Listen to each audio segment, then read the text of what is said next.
Hello viewers, welcome to ఏకమైఎస్ academy.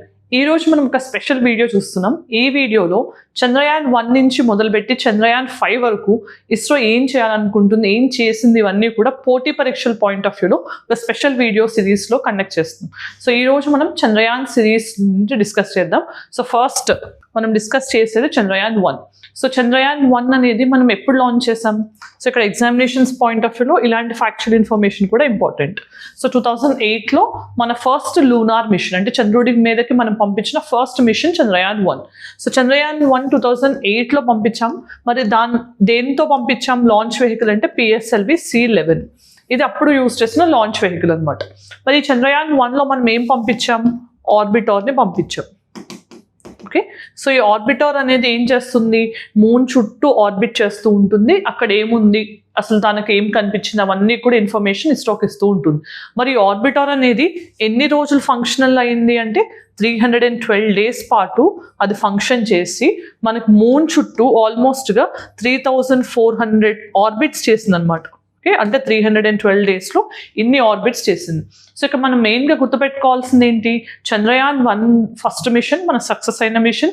Chandrayaan 1 ద్వారా మనం ఏం అంటే ఫైండ్ అవుట్ చేసాము అని అంటే, ఫస్ట్ టైం మూన్ సర్ఫేస్ మీద వాటర్ కన్ఫర్మ్ చేసింది చంద్రయాన్ 1 అనమాట. సో వాటర్ ప్రెసెన్స్ అనేది లూనార్ సర్ఫేస్ మీద ఉంది అని చెప్పి మనం కన్ఫర్మ్ చేసింది చంద్రయాన్ 1తో. సో ఇక్కడ మనం పంపించిన ఇస్రో పేలోడ్స్తో మనకి నాసా, యూరోపియన్ స్పేస్ ఏజెన్సీ, అట్లా వేరే కంట్రీ యొక్క పేలోడ్స్ కూడా వెళ్ళాయి. So NASA and ISRO payloads రెండు కూడా వాటర్ని కన్ఫర్మ్ చేశాయి అనమాట లూనార్ సర్ఫేస్ మీద. సో అలా చంద్రయాన్ 1 అనేది చాలా చాలా సిగ్నిఫికెంట్ అవుట్కమ్. సో ఇది చంద్రయాన్ 1 మనం 2008లో లాంచ్ చేసిన మిషన్. దీంట్లో ఆర్బిటార్ని మాత్రమే పంపించాం, రైట్? సో ఇలాంటి బేసిక్ ఇన్ఫర్మేషన్ తెలుసుకోవాలి. దెన్ చంద్రయాన్ 2. చంద్రయాన్ 2 అనేది ఎప్పుడు లాంచ్ చేసాం మనం? 2019లో. మరి ఇక్కడ లాంచ్ వెహికల్ ఏం యూజ్ చేసాం? GSLV MK3 Mark 3 వేరియంట్ అనమాట. సో దీన్ని యూజ్ చేసాం. దీంట్లో మనం ఏం చేయాలనుకున్నాం? ల్యాండర్, అంటే ఇంతకుముందు ఓన్లీ ఆర్బిటర్ని పంపించాం కాబట్టి ల్యాండర్, రోవర్, ఆర్బిటర్. ఆర్బిటర్ అనేది ఇంతకుముందు మనం పంపించింది 312 days, అంటే ఆల్మోస్ట్ ఒక సంవత్సరం వరకే ఫంక్షన్ అయింది కాబట్టి 2008లో పంపించింది. ఇప్పుడు 2019 కాబట్టి సెపరేట్గా ఆర్బిటర్ని పంపించాల్సిన అవసరం వచ్చింది. సో ఇలా మనకి ల్యాండర్, రోవర్ అండ్ ఆర్బిటర్ మూడింటిని సెండ్ చేసిన మిషన్ ఏంటంటే చంద్రయాన్ 2. మరి దేని గురించి మనం ఫైండ్ అవుట్ చేయడానికి పంపించాం? సదర్న్ పోల్ మీద ల్యాండ్ అవ్వడానికి ట్రై చేసాం అనమాట. ఓకే, సో ఈ సదర్న్ పోల్ ఎందుకు చూస్ చేసుకున్నాం అనేది మనం తర్వాత తెలుసుకుందాం. బట్ ఈ సదర్న్ పోల్ మీద ల్యాండ్ అవ్వాలి అంటే లూనార్ యొక్క సదర్న్ పోల్, మూన్ మీద ఒక సదర్న్ పోల్ మీద ల్యాండ్ అవ్వాలి అనేది మెయిన్ ఆబ్జెక్టివ్. ఎలాంటి ల్యాండింగ్ అవ్వాలి? సాఫ్ట్ ల్యాండింగ్ అవ్వాలి, అంటే క్రాష్ అవ్వకుండా ప్రాపర్గా ల్యాండ్ అవ్వాలి. ఆర్బిటర్ ఏమో ఆర్బిట్ చేస్తూ ఉంటుంది, ల్యాండర్ ఏమో ల్యాండ్ అయిన తర్వాత దానిలోంచి బయటకు వచ్చేది రోవర్ అనమాట. రోవర్ అంటే ఏంటి? ఇది ఒక రోబోటిక్ మాడ్యూల్ లాంటిది. సో ఇది ల్యాండర్ సేఫ్గా ల్యాండ్ అయితే దాని నుంచి బయటకు వచ్చి అక్కడ మెల్లగా వాక్ చేస్తూ లూనార్ సర్ఫేస్ మీద, అంటే చంద్రుడి మీద ఎలాంటివి ఉన్నాయి అనేవి ఫొటోస్ కానీ మనకి ఇస్రోకి గ్రౌండ్ రిపోర్ట్ చేస్తూ ఉంటుంది. సో ఈ రోవర్ అనమాట. సో ఇక్కడ మనం మెయిన్గా టార్గెట్ చేసింది ఏంటి? Soft landing. ఇక్కడ ఈ ఆర్బిటర్ అనేది మాత్రం సక్సెస్ఫుల్గానే మనం ఇంట్రడ్యూస్ చేసాం. GTO ఆర్బిట్లోకి, జియో సింక్రోనస్ ట్రాన్స్ఫర్ ఆర్బిట్లోకి పెట్టాం. తర్వాత లూనార్ ఆర్బిట్లోకి ఎంటర్ అయింది. బట్ ఇది ఎప్పుడు? మనం July 14th 2023 రోజున మనం సతీష్ ధావన్ స్పేస్ సెంటర్ నుంచి దీన్ని టెస్ట్ చేసాం. ఇది మొత్తం ట్రావెల్ చేసిన తర్వాత August 23rd 2023న లూనార్ ఆర్బిట్లోకి ప్రవేశించి ల్యాండ్ అవ్వడానికి ప్రయత్నం చేసింది. ఆ ల్యాండ్ అయ్యే క్రమంలో మనం డిసెండింగ్ ఫేజ్లో ఉన్నప్పుడు వెలాసిటీలో హెచ్చుతగ్గులు రావడం వల్ల మనం ప్రాపర్గా ల్యాండ్ అవ్వలేకపోయాం.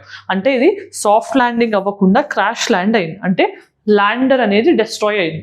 ల్యాండర్ డిస్ట్రాయ్ అయింది కాబట్టి దానిలో ఉన్న రోవర్ కూడా డ్యామేజ్ అయింది. అంటే ఈ చంద్రయాన్ 2 మిషన్ అనే దాంట్లో ల్యాండర్, రోవర్ అనేవి మనకి పనిచేయనప్పటికీ రోవర్ అనే దాని బదులు మనకు ఆర్బిటర్ అనేది ఫంక్షనల్గా ఉంది. ఆర్బిటర్ అనేది మూన్ చుట్టూ ఆర్బిట్ చేస్తూనే ఉంది. మరి ఇక్కడ మనం సదర్న్ పోల్ని ఎందుకు ట్రై చేసాము అంటే, అప్పటి వరకు ఉన్న లూనార్ మిషన్స్ అన్నీ కూడా, అంటే US కానీ, రష్యా కానీ, చైనా కానీ ఇలాంటివన్నీ కూడా డిఫరెంట్ మిషన్స్ని చేపట్టాయి మూన్ మీదకి. మరి మూన్నే ఎందుకు మనం ట్రై చేస్తున్నాము అంటే, మూన్ అనేది మన ఎర్త్ ఎప్పుడైతే ఒక మాసివ్ ఆస్ట్రాయిడ్ ఎర్త్ ఫామ్ అయిన స్టార్టింగ్ స్టేజెస్లో ఒక పెద్ద ఆస్ట్రాయిడ్ అనేది ఒక రాకీ డెబ్రిస్ ఏదైతే మనకి మార్స్ అండ్ జూపిటర్ మధ్యలో ఉంటుందో దాన్ని మనం ఆస్ట్రాయిడ్స్ అంటాం. అది ఒకటి వచ్చి కొల్లైడ్ అవ్వడం వల్ల కొంచెం ఎర్త్ నుంచి సెపరేట్ అయిపోయిన పార్టే లేటర్ టైమ్స్లో మూన్గా ఫామ్ అయింది అనేది ఒక బిలీవ్డ్ థియరీ అనమాట. సో అందుకని ఏంటి, మనకి మూన్ మీద అంటే ఎర్త్ మీద పాసిబిలిటీ ఆఫ్ లైఫ్ ఎలా ఉందో మూన్ మీద కూడా పాసిబిలిటీ ఆఫ్ లైఫ్ ఉందా అని తెలుసుకోవడానికి అన్ని కంట్రీస్ కూడా ఫస్ట్ మూన్ మిషన్స్ స్టార్ట్ చేశాయి. మనకి అపోలో 11 మిషన్ 1969లో నాసా కండక్ట్ చేసి ఫస్ట్ పర్సన్ని ల్యాండ్ చేసింది, నీల్ ఆర్మ్స్ట్రాంగ్ని, రైట్. సో అలా మనకి అప్పటి నుంచి స్టార్ట్ చేస్తే మిషన్స్ అన్నీ కూడా ఈక్వటోరియల్ రీజన్ అంటే మూన్ యొక్క ఈక్వటోరియల్ రీజన్ మీదే ఫోకస్ చేశాయి. ఎందుకు అంటే ఇక్కడ సన్లైట్ బాగుంటుంది, స్టీప్ స్లోప్స్ లేకుండా మనకి స్మూత్ టెరైన్ ఉంటుంది, అలా అన్నిటికీ అంటే లాంచెస్కి కావాల్సిన అంత ఎన్వైరన్మెంట్ ఇక్కడ ఉంటుంది కాబట్టి అన్ని కంట్రీస్ కూడా మనకి ఈక్వటోరియల్ రీజన్నే ఫోకస్ చేశాయి. బట్ మనం సదర్న్ పోల్ని ఎందుకు టార్గెట్ చేసాము అని అంటే ఇక్కడ సన్లైట్ అనేది ఉండదు. ఓకే, సన్లైట్ పెనిట్రేషన్ ఉండదు, ప్లస్ రగ్డ్ టెరైన్ ఉంటుంది. సో టెరైన్ అనేది స్మూత్గా ఉండదు, చాలా రగ్డ్గా హెచ్చు దిగ్గులు ఉన్నట్టు అట్లా ఉంటుంది, మనకి అసలు స్మూత్నెస్ ఉండదు అనమాట. అన్ని డిఫికల్టీస్ ఇక్కడ ఉన్నాయి.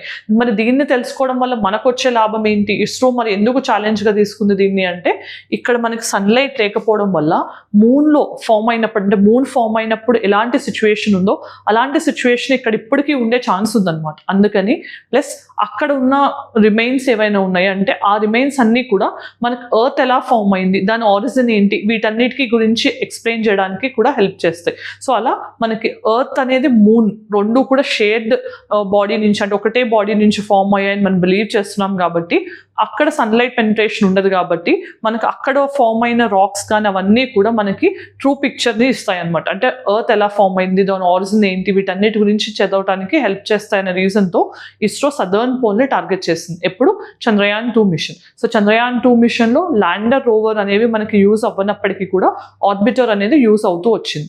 దెన్ నెక్స్ట్ మనం ఏం చేసాం, సో ఫెయిల్యూర్ బేస్డ్ మోడల్ నుంచి సక్సెస్ బేస్డ్ మోడల్ని డిజైన్ చేసుకున్నాం. సో ఇక్కడ ఏం చేసాం, చంద్రయాన్ 2 ఫెయిల్యూర్ తర్వాత చంద్రయాన్ 3ని ఆగస్ట్ మంత్ 2023లో లాంచ్ చేయడం జరిగింది. సో 2023లో మనం ఏం చేసాము, మళ్ళీ ల్యాండర్ రోవర్ని పంపించాం. ఎందుకు అంటే ఆల్రెడీ ఇంతకు ముందు ఉన్న మిషన్లో ల్యాండర్ రోవర్ అనేది క్రాష్ ల్యాండ్ అయింది కాబట్టి మనం ఈసారి ల్యాండర్ రోవర్ని పంపించాం, ఆర్బిటార్ని పంపించలేదు. ఆర్బిటార్ని ఎందుకు పంపించలేదు, చంద్రయాన్ 2 యొక్క ఆర్బిటార్ అనేది ఫంక్షనల్గా ఉంది కాబట్టి మళ్ళీ సెపరేట్గా ఆర్బిటార్ని పంపించకుండా ల్యాండర్ రోవర్తో పాటు ప్రొపల్షన్ మాడ్యూల్ని కూడా పంపించాం. ప్రొపల్షన్ మాడ్యూల్ అంటే ఏంటి, మనకి ఎక్కడైతే ఫ్యూయల్ అండ్ ఆక్సిడైజర్ బర్న్ అవుతుందో దాన్ని ప్రొపల్షన్ మాడ్యూల్ అంటాం. సో వీటిని పంపించడం జరిగింది. మరి ఈసారి ఏం వెహికల్ యూజ్ చేసాం, LVM అంటే launch vehicle mark 3. So PSLV first Chandrayaan 1కి యూజ్ చేసాం. దాంట్లో మనకి 4 స్టేజెస్ ఉంటాయి, సాలిడ్ లిక్విడ్ ఉంటాయి. సో దాని తర్వాత మనకి అది లిమిటెడ్ పేలోడ్ని లిమిటెడ్ డిస్టెన్స్ వరకు తీసుకెళ్ళగలుగుతుంది. సెకండ్ చంద్రయాన్లో ఏం చేసాం, GSLV MK3 యూజ్ చేసాం. ఎందుకంటే ఫ్యూచర్లో మనకి ఎప్పుడైనా స్పేస్ మిషన్స్లో డీప్ స్పేస్ ఎక్స్ప్లోరేషన్స్ చేయాలన్నప్పుడు ఎక్కువ పేలోడ్ ఉన్న తీసుకెళ్లాలంటే GSLV యూజ్ అవుతుంది. GSLV అనేది ఫస్ట్లో మనం ఏం చేసాం, రష్యన్ క్రయోజనిక్ ఇంజిన్ టెక్నాలజీతో డెవలప్ చేసుకున్నాం. కానీ 2014 తర్వాత ఏం చేస్తాం, మన ఓన్ క్రయోజనిక్ ఇంజిన్ టెక్నాలజీని డెవలప్ చేసుకున్నాం. దాన్ని LVM అంటాం, లాంచ్ వెహికల్ మార్క్ 3. దీంట్లో ఏంటి, సాలిడ్ లిక్విడ్ క్రయోజనిక్ స్టేజెస్ ఉంటాయి. క్రయోజనిక్ అంటే ఏంటి, ఇక్కడ మనం లిక్విడ్ హైడ్రోజన్ని అండ్ లిక్విడ్ ఆక్సిజన్ని -160 -180 డిగ్రీ సెంటీగ్రేడ్లో స్టోర్ చేస్తాం అనమాట. దాన్ని క్రయోజనిక్ ఫ్యూయల్స్ అంటాం. సో ఇలా మనం ఇండిజినస్గా డెవలప్ చేసుకున్న క్రయోజనిక్ ఇంజిన్ CE-20. ఈ ఇంజన్ని కలిగి ఉన్న లాంచ్ వెహికల్ని LVM అని అంటాం అనమాట. అలా చంద్రయాన్ 3లో మనం ఓన్గా డెవలప్ చేసుకున్న లాంచ్ వెహికల్ మార్క్ 3ని యూజ్ చేయడం జరిగింది, రైట్. సో ఇది ల్యాండర్ రోవర్ పంపించాం, ఆర్బిటార్ని సపరేట్గా పంపించలేదు. సో మన దీంట్లో మెయిన్ జాబ్ ఏంటి, చంద్రయాన్ 2లో మనం సాఫ్ట్ ల్యాండ్ చేయలేకపోయాం కదా, ఎక్కడ, సదర్న్ పోల్ దగ్గర. సో సాఫ్ట్ ల్యాండింగ్ చేయడం అనేది మెయిన్ టార్గెట్గా చేసి ఈ మిషన్ కండక్ట్ చేసాం. సో ఈ మిషన్ అనేది సక్సెస్ అయిందా అంటే ఎస్. సో ల్యాండర్ అనేది ల్యాండ్ అయింది, సాఫ్ట్ ల్యాండ్ అయింది. తర్వాత దాని నుంచి రోవర్ బయటకు వచ్చి రోవర్ ఏం చేసింది, ఇన్సిటూ ఎక్స్పెరిమెంట్స్ని కండక్ట్ చేసింది. ఇన్సిటూ అంటే అక్కడున్న రాక్స్ ఏంటి, ఎలాంటి సర్ఫేస్ ఉంది లూనా సదర్న్ పోల్ మీద, ఇలాంటి వాటి గురించి ఎక్స్పెరిమెంట్స్ కండక్ట్ చేయడానికి రోవర్ అనేది ఉంది. మరి వీటి లైఫ్ టైం ఎంత, 1 lunar day అంటే 14 days అనేది దీని ఆపరేషనల్ లైఫ్ టైం అనమాట.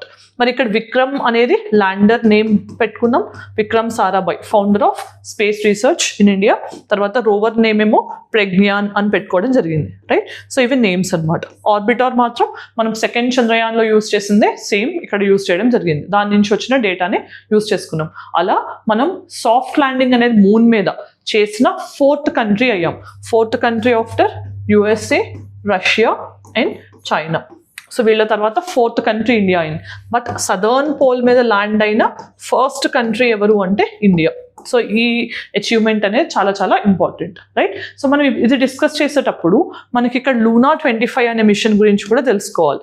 ఎందుకంటే మనం చంద్రయాన్ 3 లాంచ్ చేసినప్పుడే రష్యా కూడా సదర్న్ పోల్ మీద ల్యాండ్ అవ్వడానికి ఒక మిషన్ని లాంచ్ చేసింది, దాని పేరు లూనా 25. మరి ఈ లూనా 25 అను చంద్రయాన్ 3 ఎలా డిఫరెంట్ అనేది చాలా ఇంపార్టెంట్, రైట్. సో లూనా 25లో ఏం చేశారు, మనకి పేలోడ్ రోవర్ లేదు, ఏం లేదు, మనం బట్ రోవర్ని పంపించాం. బట్ మళ్ళీ ఏం చేస్తాం, లూనా 25లో ఆల్మోస్ట్ ఎర్త్ నుంచి అనుకోండి ఇట్లా డైరెక్ట్గా లూనార్ ఆర్బిట్కి ట్రాన్స్ఫర్ చేసేటట్టు చేశారు. అంటే అలా డైరెక్ట్గా వెళ్ళాలన్నప్పుడు ఏమవుతుంది, ఫ్యూయల్ ఎక్కువ అవసరం ఉంటుంది. సో వాళ్ళు ఏం చేస్తారు, పేలోడ్ తగ్గించి ఎక్కువ ఫ్యూయల్ స్టోరేజ్ ఉండేటట్టు చేశారు.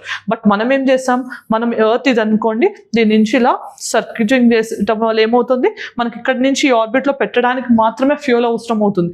ఈ ఆర్బిట్లో ఇది ఇలా రొటేట్ అయ్యేటప్పుడు పెద్దగా ఫ్యూయల్ కన్సంప్షన్ ఉండదు. అలా మనం ఫ్యూయల్ యొక్క కాస్ట్ తగ్గించుకుంటూ పేలోడ్ని ఎక్కువ పెంచుకున్నాం.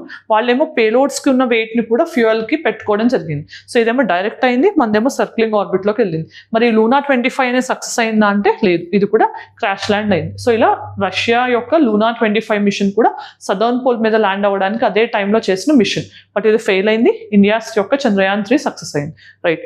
దెన్ నెక్స్ట్ దీంట్లో పంపించిన పేలోడ్స్ ఏంటి. సో ల్యాండర్ రోవర్ 2 పంపించాం కదా, దాంట్లో డిఫరెంట్ పేలోడ్స్ ఉన్నాయి. ఆ పేలోడ్స్ ఏంటో చూద్దాం.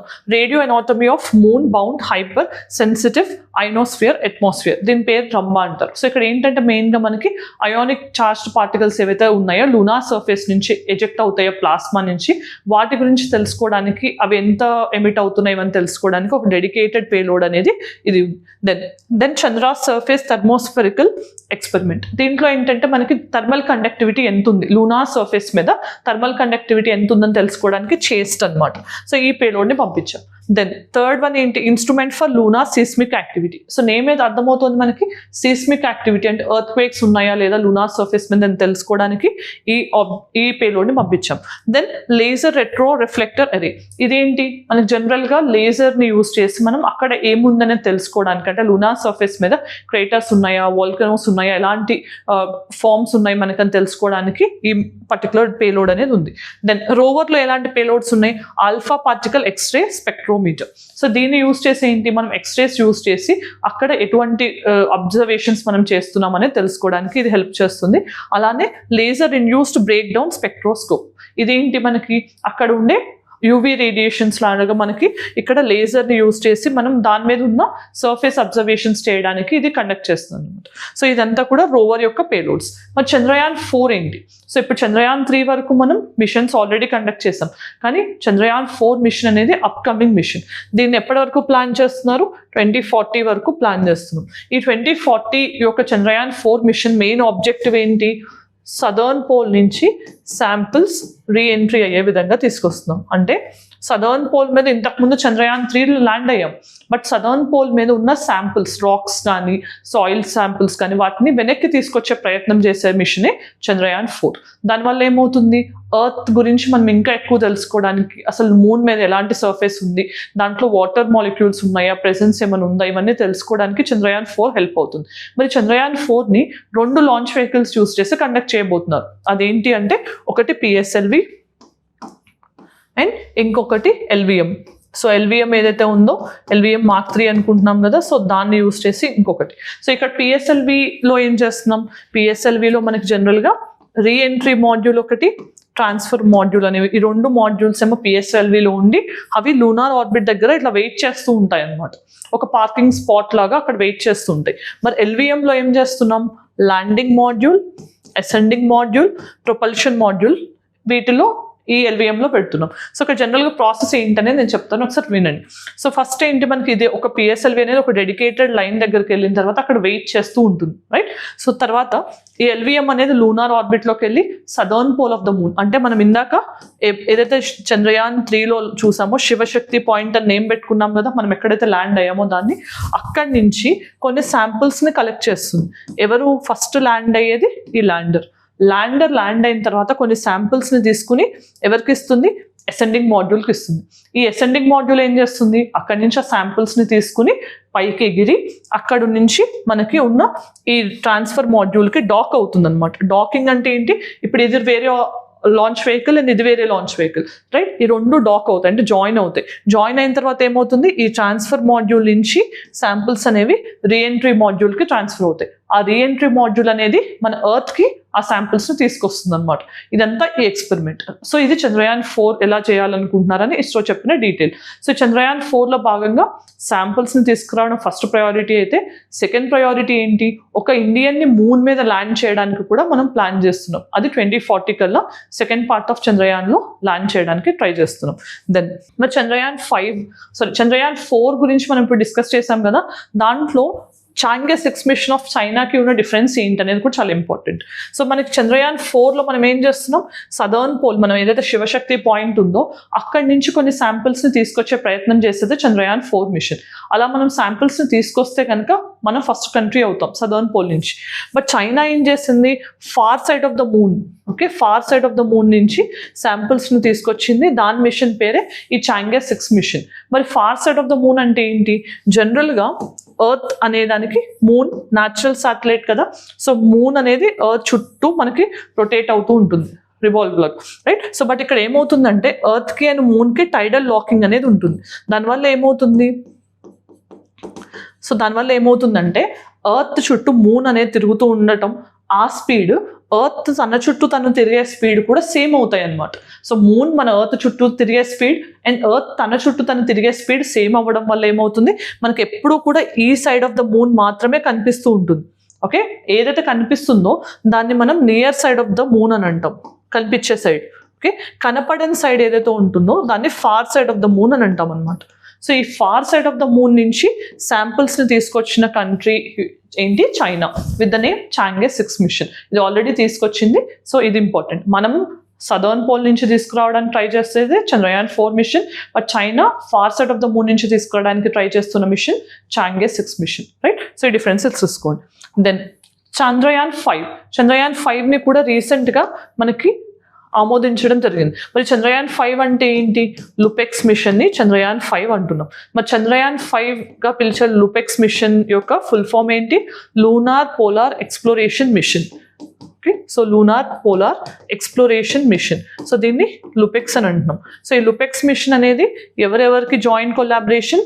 India and Japan. So India and Japan అనేవి రెండు కొలాబరేషన్తో డెవలప్ చేస్తున్న మిషన్. సో ఇక్కడ మెయిన్గా ఏంటి? మనం ల్యాండర్ని డెవలప్ చేస్తున్నాం అండ్ జపాన్ ఏమో రోవర్ని డెవలప్ చేస్తుంది ఈ మిషన్లో భాగంగా. సో ఇక్కడ ల్యాండర్ అండ్ రోవర్ని మళ్ళీ సదర్న్ పోల్కి పంపించి అక్కడ, అంటే సదర్న్ పోల్ మీద వాటర్ ప్రెసెన్స్ ఉందా లేదా, ఇప్పటివరకు చంద్రయాన్ 1 ఎక్కడ కన్ఫర్మ్ చేసింది? ఈక్వటోరియల్ రీజన్లో వాటర్ ఉన్నట్టు మనం చంద్రయాన్ 1తో కన్ఫర్మ్ చేస్తాం. బట్ ఇప్పుడు southern pole of the moon మీద వాటర్ ప్రెసెన్స్ ఉందా లేదా అని తెలుసుకోవడానికి డెడికేటెడ్ మిషన్ ఏంటి అంటే Chandrayaan 5 mission or LUPEX mission, which is a joint collaboration between India and Japan. So ఇది ఇప్పటివరకు ఉన్న డీటెయిల్స్. సో ఇప్పుడు మనం ప్రాక్టీస్ క్వశ్చన్ చూద్దాం. What is the significance of moon southern pole, the target area of Chandrayaan 3? మనం target చేసిన area ఏంటి? Southern pole. దాన్ని చంద్రయాన్ 3లో ఎందుకు టార్గెట్ చేసామనడానికి మీకు ఏ ఆప్షన్ కరెక్ట్ అనిపించింది అది కామెంట్ సెక్షన్లో చెప్పండి. Then mains question. Chandrayaan missions by ISRO mark a significant milestone in India space exploration. Discuss the scientific, technological and strategic achievements of these missions. How do they contribute to India's standing in the global space explorations? So Chandrayaan అనేది ఇప్పటివరకు మన scientific, technological అడ్వాన్స్మెంట్స్కి ఎలా contribute చేస్తుంది, అలానే అది India యొక్క image global space పవర్గా ఎలా Boost చేస్తుంది, వీటికి ఆన్సర్ చేయడానికి ట్రై చేయండి. దెన్ ఈరోజు మనం ఈ వీడియోలో ఏం డిస్కస్ చేసాం? రీసెంట్గా గ్రూప్స్ ఎగ్జామ్స్ ఉన్నాయి కాబట్టి వీటన్నిటిని దృష్టిలో పెట్టుకుని కొత్తగా ఒక స్పెషల్ మాడ్యూల్లో స్పేస్ రిలేటెడ్, డిఫెన్స్ రిలేటెడ్ టెక్నాలజీస్ని కవర్ చేయడానికి ట్రై చేస్తున్నాను. వాటిల్లో భాగంగా ఈరోజు మనం చంద్రయాన్ 1 నుంచి చంద్రయాన్ 5 వరకు మీరు ఎగ్జామినేషన్స్ పాయింట్ ఆఫ్ వ్యూలో ఎలాంటి ఇన్ఫర్మేషన్ తెలుసుకోవాలి అనేది మనం బ్రీఫ్గా డిస్కస్ చేయడం జరిగింది. ఇన్ఫర్మేషన్ మీకు నచ్చిన, ఇనిషియేటివ్ మీకు నచ్చిన, ఇలాంటి ఇనిషియేటివ్ మీరు మా నుంచి ఏం ఎక్స్పెక్ట్ చేస్తున్నా అది కూడా మీ కామెంట్ సెక్షన్లో చెప్పండి. Definitely I will try to cover as many as possible in the coming days. Thank you for watching. All the very best.